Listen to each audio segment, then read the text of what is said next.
Today, we mark the end of an extraordinary chapter in American political history. The news broke this morning. Nancy Pelosi, the first woman to serve as Speaker of the U.S. House of Representatives, has announced she will retire from Congress. First and right now only a female Speaker of the House, and she's very committed to the Democratic Party having a powerful voice within that House of Representatives. And she was, frankly, alarmed by the Trump administration's push for this mid-decade redistricting in several red states across the country, starting out with Texas. And she immediately... Her decision closes a storied 20-term congressional career, one that saw her rise from a backbench representative to one of the most powerful and consequential figures in modern American politics. We'll explore the life, the legislative triumphs, and the indelible impact of this political titan. Nancy Patricia D'Alessandro was born into a political family in Baltimore, Maryland, but her own political journey truly began in California. She famously described her entry into politics as going from the kitchen to the Congress, having raised 5 children before winning a special election to represent San Francisco in 1987 at the age of 47. Her ascent was swift and strategic. By 2002, she had already made history, becoming the first woman to lead a major party in either chamber of Congress when she was elected as the House Democratic Minority Leader. But the true pinnacle of her career arrived in 2007. When Democrats retook the House majority, Pelosi shattered the ultimate marble ceiling, becoming the 52nd Speaker of the House. It was a moment of profound historical significance, not just for women in politics, but for the nation. Pelosi's first term as Speaker, from 2007 to 2011, was defined by crisis and landmark legislation. She was immediately thrust into the maelstrom of the 2008 financial crisis. In a now legendary meeting, Treasury Secretary Henry Paulson warned congressional leaders that the U.S. economy was facing a collapse of the depths of hell. Pelosi, the master legislator, helped marshal the votes for the controversial $700 billion bank bailout, recognizing the necessity of the moment.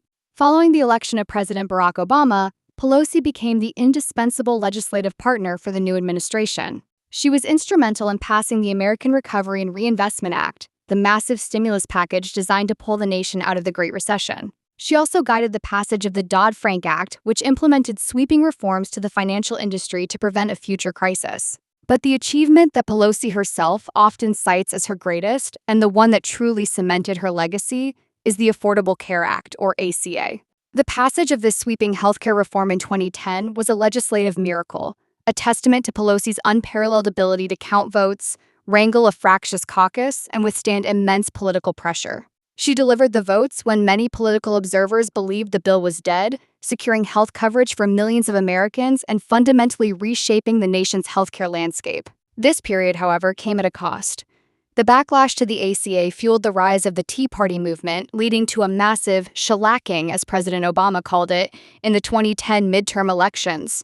Democrats lost control of the House, and Pelosi lost the Speaker's gavel. Yet this is where Pelosi's tenacity truly shone. Despite calls from some within her own party to step aside, she refused.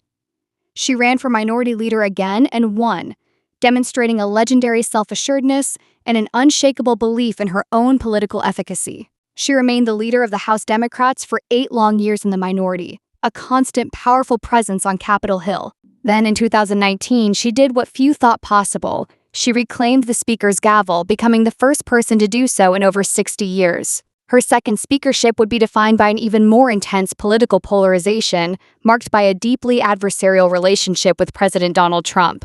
The clashes between Speaker Pelosi and President Trump produced some of the most indelible images of modern Washington. After initially resisting, she ultimately presided over not 1 but 2 presidential impeachments. She stood as the most powerful check on the Trump administration's power, a symbol of Democratic resistance.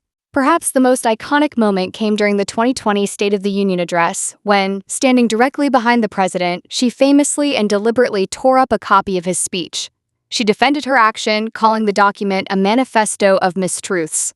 It was a moment of pure political theater that perfectly encapsulated the partisan divide and her own willingness to engage in high-stakes confrontation.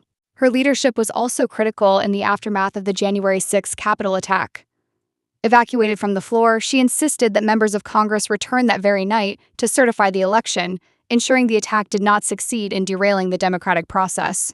She then marshaled the House to convene the select committee that investigated the assault.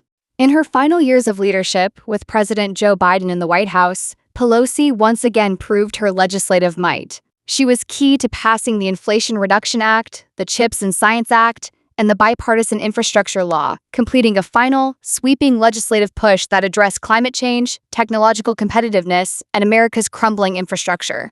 When she stepped down from leadership in 2022, President Biden declared, "History will note she is the most consequential Speaker of the House of Representatives in our history." As Nancy Pelosi prepares to leave Congress, her legacy is clear. She was a trailblazer who expanded the boundaries of power for women, a legislative general who shaped the lives of millions through her mastery of the political process, and a force on Capitol Hill whose impact will be studied for generations to come. Thank you for joining us on Capitol Chronicles.